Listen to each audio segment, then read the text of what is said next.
Hello everyone, it's Silvia. Welcome back to my channel. Today is going to be a very special video because we're going to discover a whole new world of magic through the creations of Andrea Aste.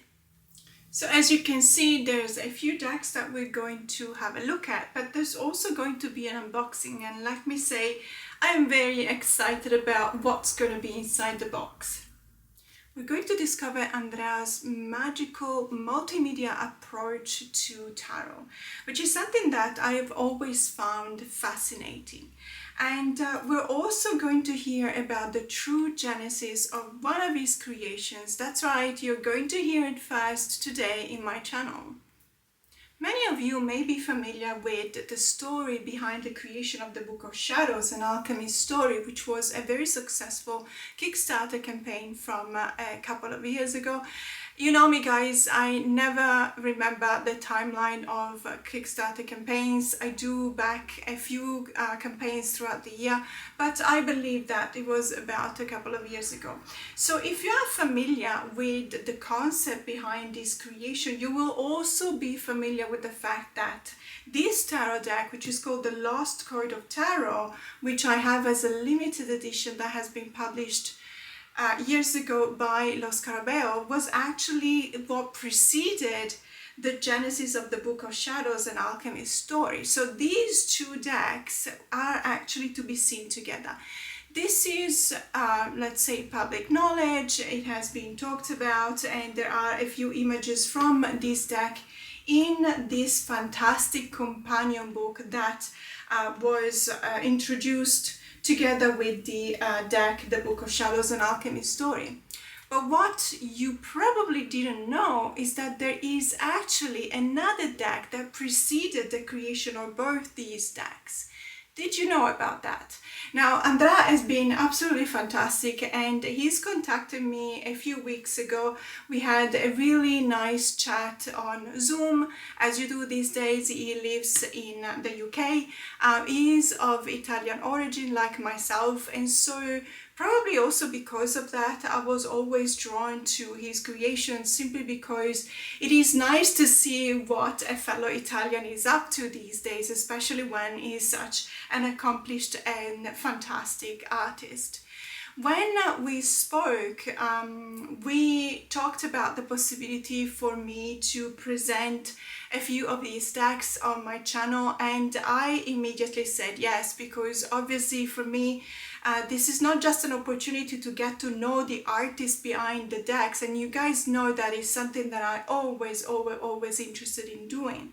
But it's also because I believe that not everyone knows just the small nuances of some of his creations, and I really hope I'm going to do it justice with this video, because let me tell you, Andrea is incredibly passionate about his work, as he should be, obviously, and it really is very engaging in his explanations.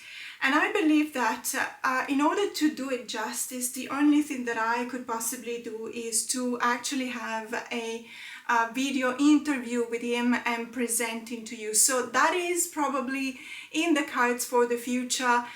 It will be really interesting. But for now, today, I'm just going to introduce the decks that we're seeing here, including the Tarot of Light and Shadow, and the decks that he sent me via mail. So as I was saying, you will probably know the story behind these two decks, but you did not know that before these two decks, this deck, which is called the Tarot of Light and Shadow, was actually seen as a link, an existing link, and as a matter of fact, the original link to the story behind the Book of Shadows.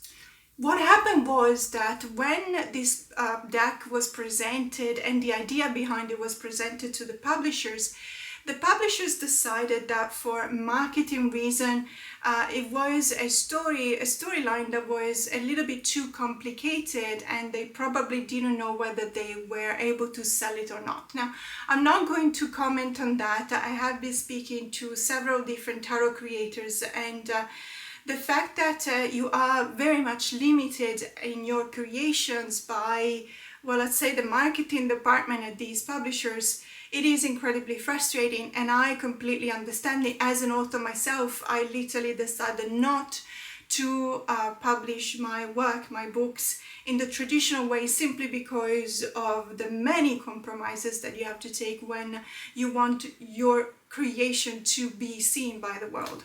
So I'm not going to comment on that, even though I would say just one thing. Publishers should understand that it is not entirely up to them to decide what needs to be revealed or not about a creation. Let us, as tarot readers and tarot collectors and art admirers, decide whether something is too difficult to understand or not, because after all, there's a lot of publishers that have made a number of incredible mistakes in their publication. We will still buy the decks, and it's not something that will stop me. The idea that there is a fantastic story behind the genesis of a deck is actually making the idea of buying this deck even more interesting for me. It is convincing me to get this deck even more. It's not pushing me away. Having said that, though, this is obviously very subjective, and I do understand up to a certain point. I do understand that sometimes publishers decide to go one way instead of another. But just for you to know, as I said, this is a scoop. This is something that not many people know. The Tarot Light and Shadow was originally part of the story, the genesis behind the creation of these other two decks. So let's have a look at this deck first. Now, the way in which this deck was finally presented by the publishers is very clear in the guidebook that accompanies this book. So I'm probably not going to focus too much on what you can already know. Let's suffice it to say that it is an incredibly interesting concept in any case. So the fact that we're having the possibility to relate to not one but two tarot decks, and as such two very specifically bonded kind of decks. So we've got obviously the Tarot of Light, which is this one here on the left, and the Tarot of Shadow, which is this one here on the right. This may not sound like an innovative concept, or at least a concept that we never heard about before. It is very well known that the tarot cards can definitely be read with two different perspectives, let's say the shadow perspective and the light perspective. What is entirely unique as a concept, and I am pleased to say the very first time ever that this has been produced, this concept has been produced this way, is in splitting these two concepts, these two perspectives into two different decks. Now, when it comes to how different these decks is, this is the key way in which to interpret these cards. We need to understand that these are not just mirrored decks, mirrored images. It's not as simple as that, as putting a mirror in between these cards and looking at the image, let's say, flipped. You will be very familiar with this effect because there's a number of apps on your phone that will let you split, let's say flip, not split, but flip the image almost as if it were the same image but seen through a mirror. We're also familiar with the concept whenever we are taking a selfie, for example. If you're taking a selfie with the front camera, you will know that the image will be mirrored, it will be flipped. So if you have something written on your shirt, for example, it will read almost as if you were reading it through the mirror. So this is not as simple as that, let me tell you, because there's a number of elements and symbols on the cards that are actually quite different from one card to the other. And we see that immediately because if we're looking, for example, and let me just get the decks out of the box because it just makes it a lot easier. So as I was saying, as you can see here, there's a few elements that are not necessarily mirrored between one image and the other. So if you pay attention on the light deck, there will be, for the full card, there will be a sun. But on the shadow deck, instead of having the sun, we have the moon. And what looks like birds in the light card, in the shadow card, they're actually bats with very noticeable teeth. and we can see teeth also in the dog here. You can see here. The tail, for example, is slightly different. There's flowers here, and there's kind of flowers as well, I imagine plants as well, but with very noticeable teeth again in this card. And so this is basically just one idea of what you can expect in this deck. And obviously we do see the dichotomy between the images. We see what the perspective shift applied to the interpretation of the card can actually give us as an additional layer of interpretation of the situation itself, of the card itself. So what originally looks like the very first jump into the unknown, this sense of adventure that is more often than not depicted in the full card, and that you can definitely see here in the Tarot of Light. When you look at the same circumstances through the lens of the Tarot of Shadow, so of a different perspective, let's say, you will see that it's something that becomes a little bit more mysterious, sometimes even scary. It is that it could even become confrontational. So are you actually being aware of what you're doing? Is this first step, first jump into the unknown, something that you are ready to do?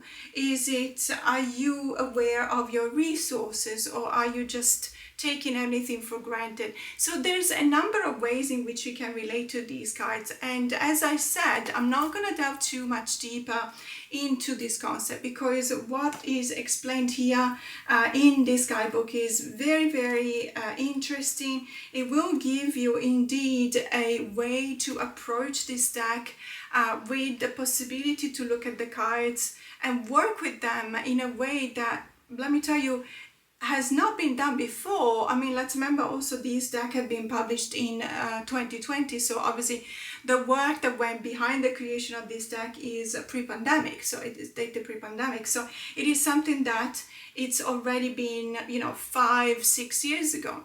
So when I look at these creations, there is always the sense of being really interesting. I find it very intriguing, but at the same time, I'm always expecting to understand the intention of the creator when creators, obviously. This deck was co-authored by Andrea, Aste and John Matthews. So the original idea was by Andrea. So as I was saying, I really want to understand the original idea. I really want to understand what pushed these creators to come up with these ideas, these concepts. What was the original, let's say, motivation behind creating these cards? But let me just show you these beautiful cards.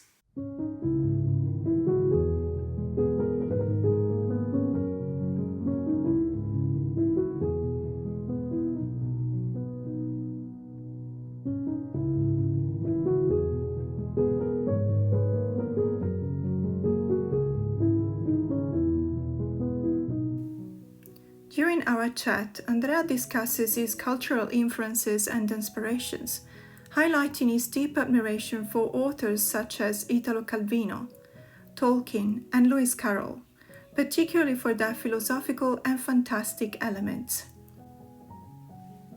He emphasizes the significance of literature and poetry in his life, with a special fondness for Garcia Lorca. His work in multimedia, especially in tarot, combines storytelling and technology to evoke a sense of magic and mystery, aiming to create experiences that go beyond mere paper. He expresses a desire to convey the magic found in books and tarot through meticulous attention to details in design and construction, believing that every element contributes to the overall sense of wonder. He wishes to inspire others to maintain their inner child and continue dreaming despite the burdens of adulthood.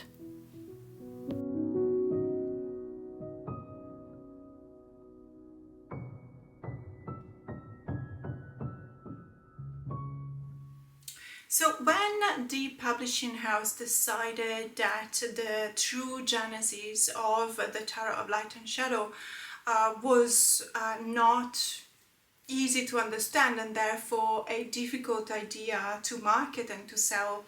And they decided to focus more on the mirror aspect of these two decks. Andrea felt like there was something that was unfinished, something that was incomplete, something that still needed to be shared. And to be honest with you, I'm quite happy that it did, because we cannot be sure, of course, but I imagine that if the original publishers accepted to go ahead with that creative idea, maybe we would not have had the two other decks that came afterwards and that responded to Andrea's need to make clear, to talk about this story, which is a really fascinating story. So this is where the Lost Code of Tarot came to be. And this is an amazing deck, and as I was saying, this is a deck that unfortunately it is out of print. It is relatively hard to find, probably because it was printed as a limited edition. I found it still for sale in Kinokuniya in Bangkok. So but this was already 2-3 years ago, so I don't really know whether you can still find it there or possibly not. But they did have a couple of copies, so it is worth checking it out if you are in Bangkok or if you go to Bangkok. Now, for us tarot readers and tarot collectors, this was the first introduction that we had into this magical, really magical world of the alchemist and the story of the alchemist and the laboratory that has been discovered. But I do believe that what we can do is still look at these cards and read the guidebook and understand the dynamics behind the creation of this fantastic deck. Now, there is something to be said. You will notice that the art style is very recognizable, and I think that this may have been a little bit of a giveaway on the fact that the Tarot of Light and Shadow and this deck and the following deck, the Book of Shadows, are actually interconnected. But then again, you might not have been familiar with one deck or the other. But it was very intriguing for me since the beginning, because I obviously knew that there must have been a link between the two decks because of the similarities between them. So the fantastical story of the discovery of this alchemist's lab is already presented in this deck, and you can definitely read about it in this book, in this companion book. Obviously, we're talking about a story. It's not based on facts, but it is presented as if it were. And so think about this approach that we've seen in many books, for example. So there's a lot of, one thing that comes to mind, and I hope that Andrea doesn't mind. It's something that has always been very interesting for me. So the very first Blair Witch Project, I don't know if you guys have watched a movie. The very first one was from a few years ago, but the concept was this. So it was presented almost as if it were a documentary.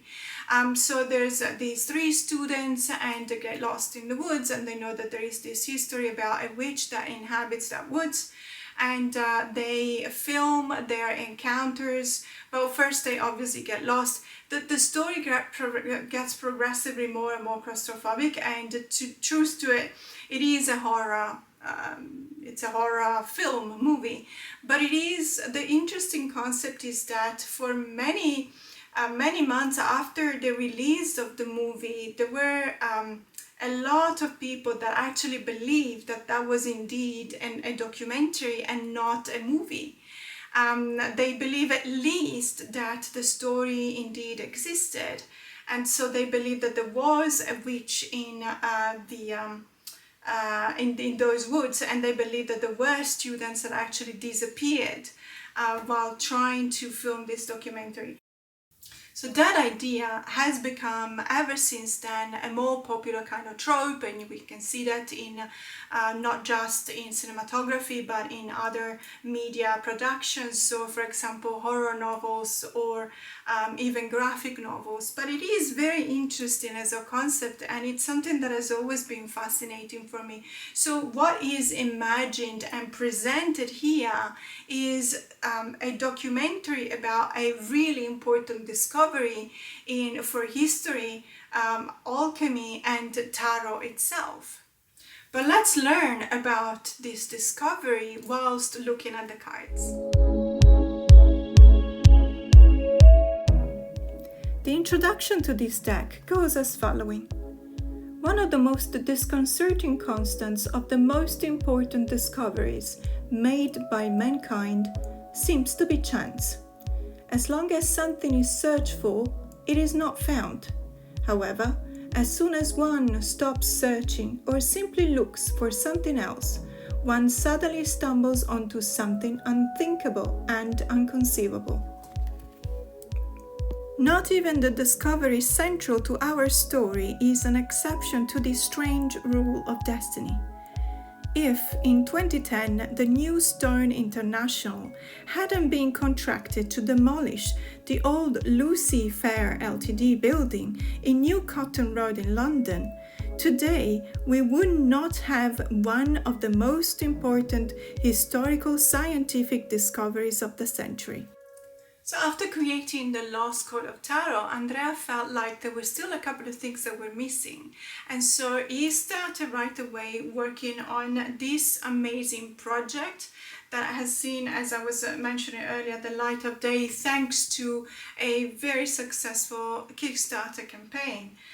Now, I have to say, this I've talked about, especially the guidebook to the Book of Shadows and Alchemy story, a number of times. This is, to me, the very finest example of a companion book. I wouldn't even call it a guidebook, but it's a companion book, even though towards the end we also have your explanation of the cards, because obviously it is something that Andrea also felt like that was missing from his previous efforts. So there is also a section in this book that is dedicated indeed to the explanation of the cards. So let me just show you here.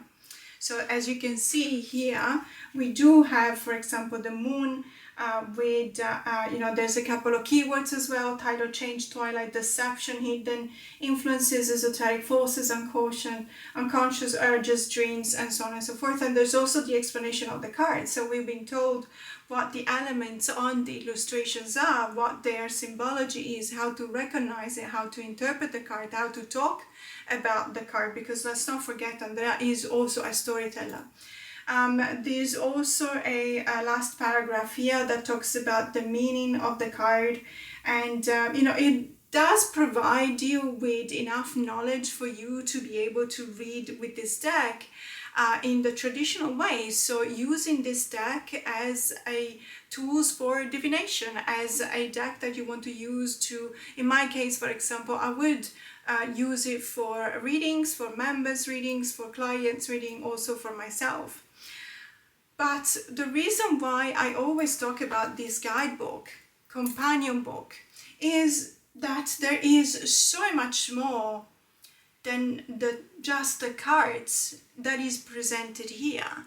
You can literally find a whole world of discovery of magic, of discovery of the colors of magic, and even more so, the discovery of this multimedia approach to magic, to the tarot. So if you have a look at this guidebook, companion book, and you've never seen it before, you will see that, for example, it does take you through the story of the discovery of the alchemist lab, but it is presented in a slightly different way from what we've seen already in the Lost Code of Tarot. Some of the text can be similar, but it is presented in a different way. So the creator is not just the creator any longer. He is actually the protagonist of his own creation story, which is a very interesting concept. So we see that is looking at what is happening, particularly related to this scandal at the Royal Museum of History of Science. So there is the director is forced to resign, there is a war between experts, there is accusation of incompetence, and so on and so forth. And so it is the incited incident. If you know about the hero's journey, which is at the base of many stories, you will recognize this. So there is a moment in which the creator, but also the protagonist, the hero, the main character of this story, finds himself in a situation that is no longer possible to sustain, is not sustainable. And so they find themselves wanting to break free from this hypothetical prison of, sometimes it could be a prison of misunderstanding, for example, and they take action. First, they have refused to take action because that's how the story goes. But at a certain point, things become unbearable for the hero and he can no longer endure them. And so that is when he actually answers yes to the call to action. And so Andrea basically, contacts Sasha Graham, and it's very, it's amazing because obviously as a tarot collector and a tarot reader, I know Sasha Graham. She is very famous and very prolific kind of author. So she's, for example, she is the author of the Tarot of the Haunted House, which is really cool. The Darkwood Tarot, the Tarot of the Witch's Garden. So there's a number of tarot decks Sasha is the creator of, or at least she has been, for example, collaborating with other creators and co-authored some of these decks. And so it starts, and as you can see here, it starts with an email. So Andrea actually gets in touch via email with Sasha, and Sasha responds, and Andrea, in this case, at least in this book, he gives the voice to Sasha in order for her to tell the story of the discovery of the alchemist lab that we can read here. And obviously it is, as always, it's very interesting because it feels like it responds to all of the demands of the historical fiction, for example, but also of the mystery. So it is very engaging and also a bit whimsical at times. And I really highly recommend it because there's illustrations that accompany the story. So as I said, there's a bit of a multimedia approach. We do have, also these Polaroids photo. They show you some of the material that has been discovered in the alchemist lab. And then there is a little bit of a comparison because obviously there is, amongst many other things that have been discovered in the lab, there's also the Alchemist Tarot. And so there is the comparison between the Alchemist Tarot and a Marseille deck and also the Visconti Sforza deck. And also, for example, in here you can see the scientific point of view. So there has been a carbon dating analysis on the cards and the ink samples, etc. So this is really interesting. I highly recommend checking this out. To my knowledge, this is still for sale in Andrea's website, so you can get in touch with him. He's really a lovely person, so he will be able to tell you the best way to purchase these the books and the decks. But as I said, so there's obviously we're going back to the middle of the story here, and so we see again the use of the comic strips, the graphic novels for the story, and then we're going back to describing the influence of some of the protagonists of the story as well. And we also have interviews here to Rana George, for example, who's a very famous author, and I'm thinking about the Rana George Lenormand deck, for example. So everything is done with what looks like an incredible effort to present this story in such a way that is a testament to the passion with which Andrea has created these decks. And I, for one, always love to see this. I love to see the process behind the creation of something, because it tells me something about not just the end product, but also the intention, as I was saying earlier. The intention of a creator is one of the most important things that we can find in a work of art. And to me, it is, the work of art is successful not necessarily if it sells a lot, or if a lot of people would agree on the fact that it is beautiful. You know, beauty is an aesthetic concept, and it's very subjective, as you can attest to that. If you're a tarot collector, you will know that there is a lot of decks that you love, but a lot of people will probably not, because they just don't resonate with them, and vice versa. But I would say that the intention makes the product successful, the work of art successful. That is what really is a tell sign of how well this work of art has been realized, how well it's been finished.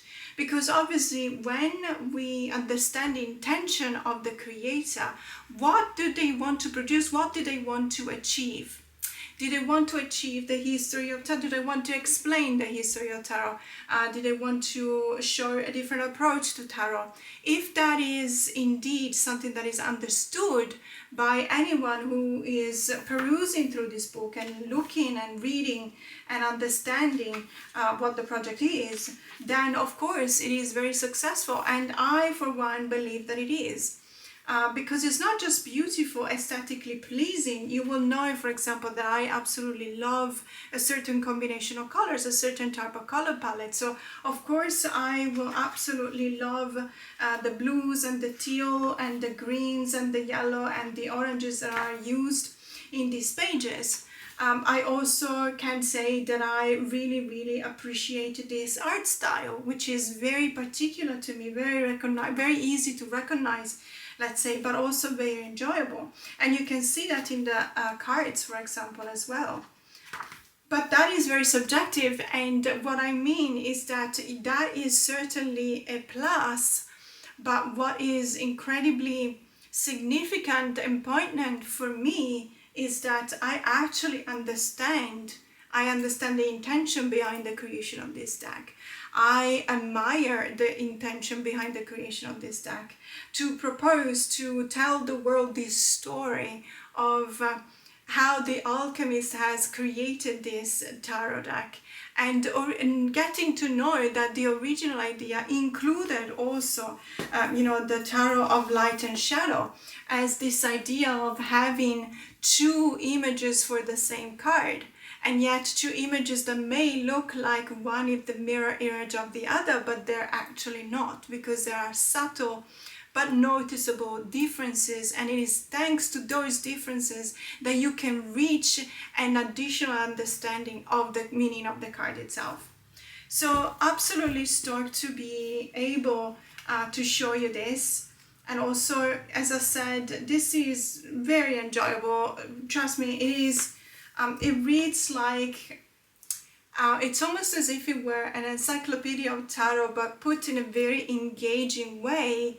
And it really asks you to suspend your disbelief and enter into this story in the same way that we've seen the creator enter as a protagonist this story himself. So let's have a look at the cards. In fact, the excavators uncovered the dusty remains of an ancient alchemy laboratory in the cellar of a house destroyed in the Great Fire of 1666. The importance of the discovery is not so much in the fact that the laboratory remained intact for centuries, but in what it contained: the first pack of tarot cards ever created, and a manuscript, the Book of Shadows, that traces the story of its invention, the work of an alchemist, Johannes Athanasius Prometheus, that was completely lost over the course of history.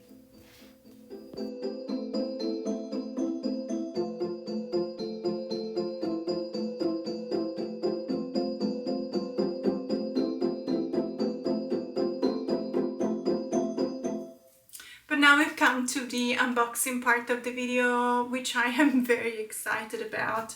So these are the decks that Andrea has sent to me. So let's dive right in. Oh my goodness, oh my god, there's so many things here. I didn't expect it to be. I only knew about this deck. So this is the Ghastly Lenormand from the grave, and I knew about this deck because I also knew that it originally was another Kickstarter campaign, but I had no idea that Andrea was going to send all of these things. So let's dive right in. Okay, so what do we have here? It looks like I've got a bookmark, which is very, very cute. Look at this. Look at this. This is really cute. Look at this card. I'm expecting it to be in the same style as the Ghastly Lenormand. It looks absolutely beautiful. I really love it. So absolutely fantastic. Then there's obviously the QR code here to access the I'm assuming the guidebook related to the Ghastly Lenormand.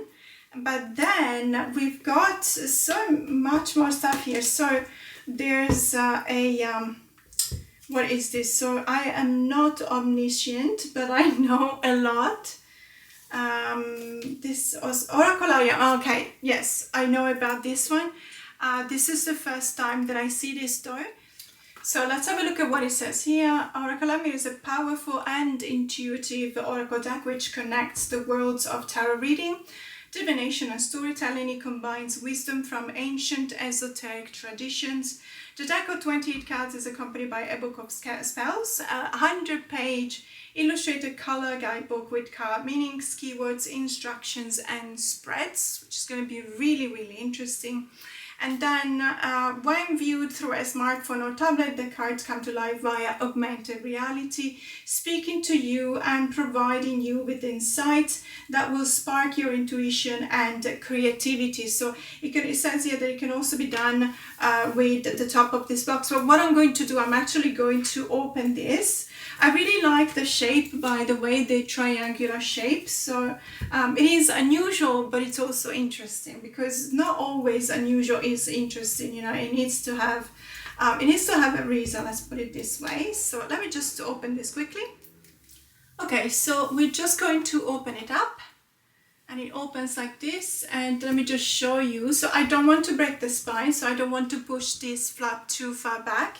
But let me just show you that it's got another illustration here, as you can see. So really, really cool. You guys know how much I love skulls, so obviously this is right down my alley. Really, really loving this. And there is a guidebook that comes with it. So this is the bottom of the box, which has some really cool esoteric symbology here. And so let's set this aside and let's have a look at the guidebook. So really beautiful. So this is the companion book. I will stop saying guidebooks because these are so much more than guidebooks. These are literally companion books that you can even enjoy by themselves, I'm expecting. So I had a quick peek, and there's a number of different perspectives in which you can actually read the pages. So for example, if you open it this way, you can read the origin story. One foggy October night in London, two strangers met at the gatherings to celebrate the birthday of a renowned magician. One was the creator of the Book of Shadows Tarot, Andrea Aste. The other was an esoteric magic specialist, Neil Kelso. That night, they discovered they were both chasing the same secret knowledge, and a deal was struck. How Mephistophelian. Sorry. I really love this storytelling approach to these creations. So you can also, as you can see, you can read it with this way, but you can also read it this way. It does talk about what is an oracularium, for example. Then obviously you've got these perspectives here, but I also saw some pages that were for example here, let me just see. So in this case, for example, these pages can be read under different angles, let's say.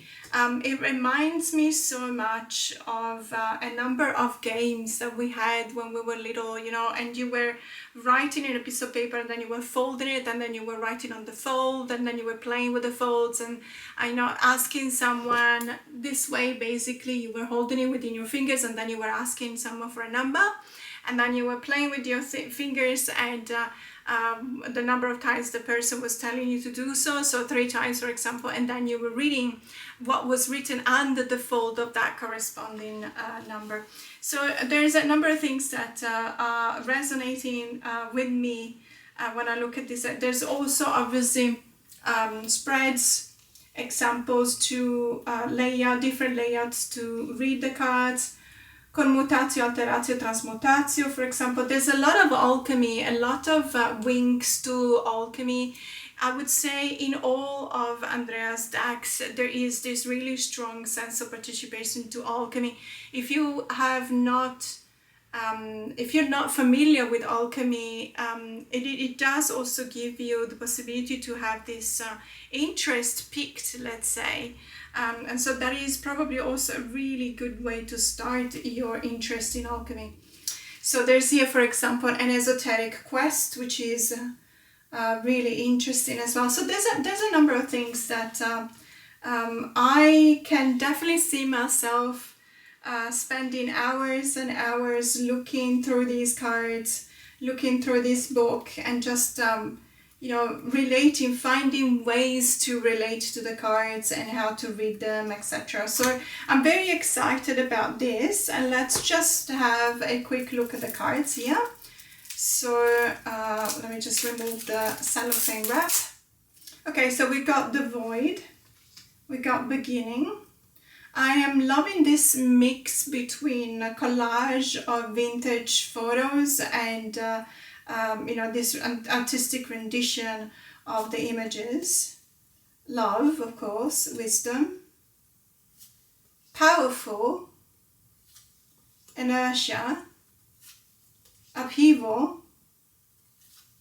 Melancholy, Wandering, Illusion, Evocation, Intuition, of course, Happiness, Transmutation. See what I mean? It's very esoteric and alchemical in a way. Deception, Mystery. I love the Indiana Jones vibe of this card.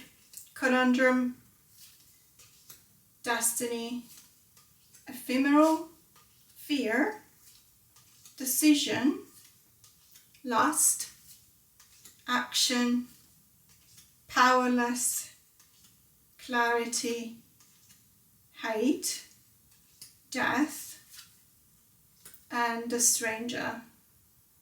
I love this card.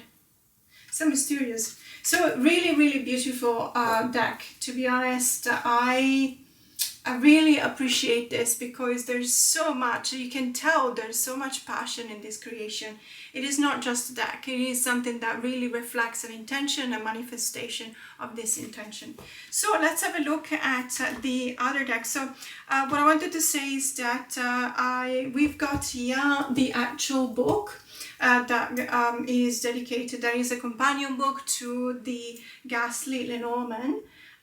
So this is amazing. I really love the green color of the skull because to me that is the kind of green that is pointing to something toxic and something but also in a very interesting way, let's say. So really, really cool. Okay, so obviously this is from last year. There you go.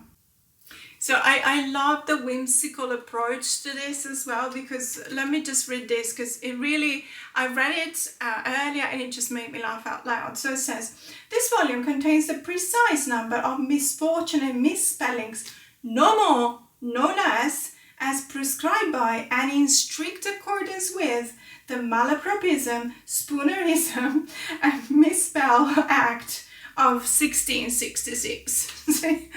Obviously, it is very whimsical, so I really love this. But let's have a look at the cards now.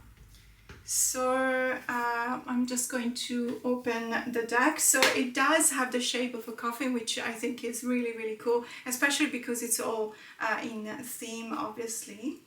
And so let me just take the cards out, and we still have this really cool.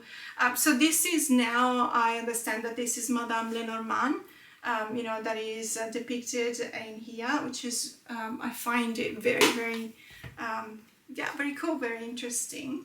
These are the backs, obviously, and let's have a quick look at the cards.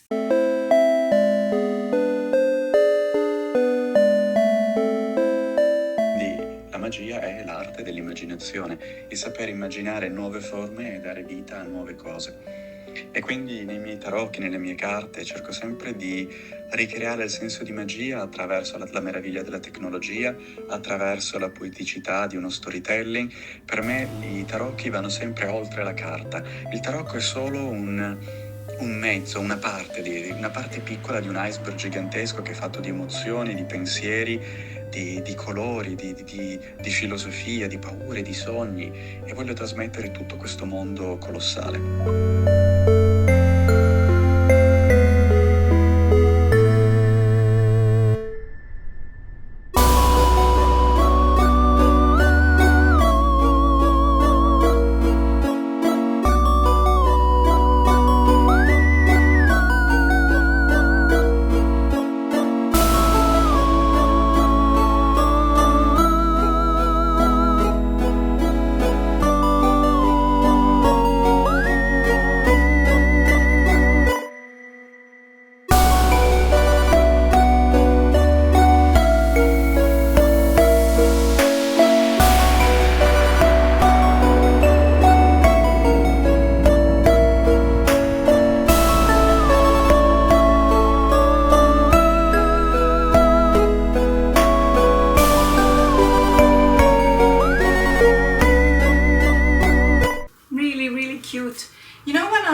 When I refer to these kind of decks, to me they're creepy but cute at the same time, because it's the kind of creepy that is not necessarily scary, but it's almost as if it were winking at you, as in, you know, you can pretend to be scared because it's okay to be scared right now, but I'm not actually scared, I'm rather cute.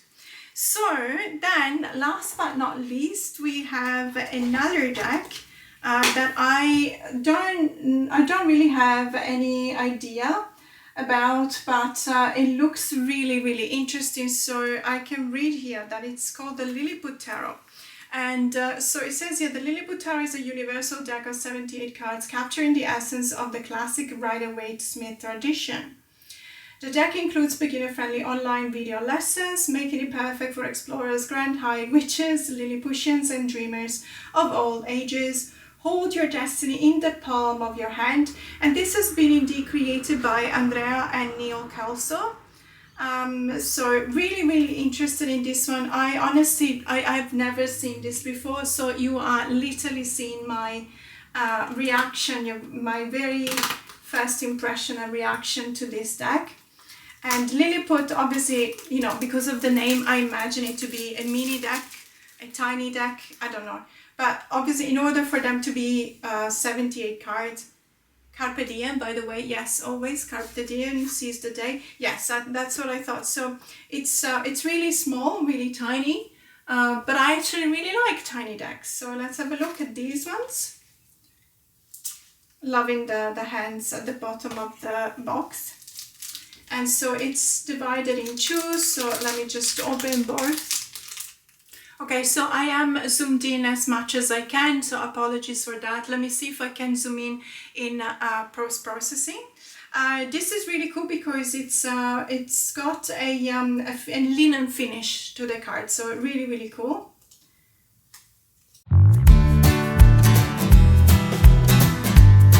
Lavorare, creare è come giocare. Io mi sento sempre come se avessi 5 anni. Sono un bambino di 5 anni che gioca e mi piace questo. Io vorrei far capire alle persone che possono continuare a sognare, che si sogna finché non si muore, insomma, e che non è mai troppo tardi per sognare. Bisogna continuare a farlo e a tenere vivo il bambino interiore.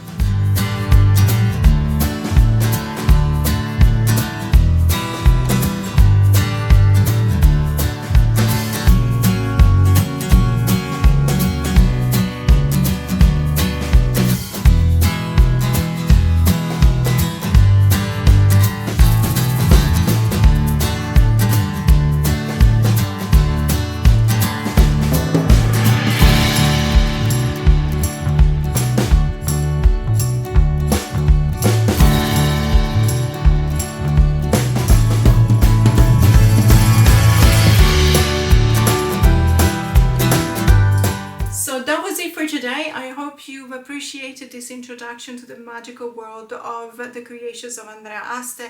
It has been a privilege for me to be able to show you these decks because I absolutely love the artwork. I love all of the ideas behind the creation of these decks. The alchemy story, finding this hidden alchemist laboratory that has been forgotten for centuries, and now it has been given back to us in order for us to understand the origin story of tarot and the ideas behind the mirroring of the images, but a mirrored image that is not always reflecting the same kind of objects, and so it gives you the possibility to read the card with a different perspective. It is something that it is part of the world of tarot for me, and it's just as important as anything else related to tarot, whether it's the card stock, the production value, and so on and so forth. So as I said at the beginning, I hope I was doing it justice, but I also understand that I will never be able to match the passion of Andrea's own words, and so it would be very nice to have him as a guest, on my channel for an interview, and I promise you guys that we'll be working towards getting that done. So thank you so much for watching this video today and being with me, and I wish you a wonderful day. Bye!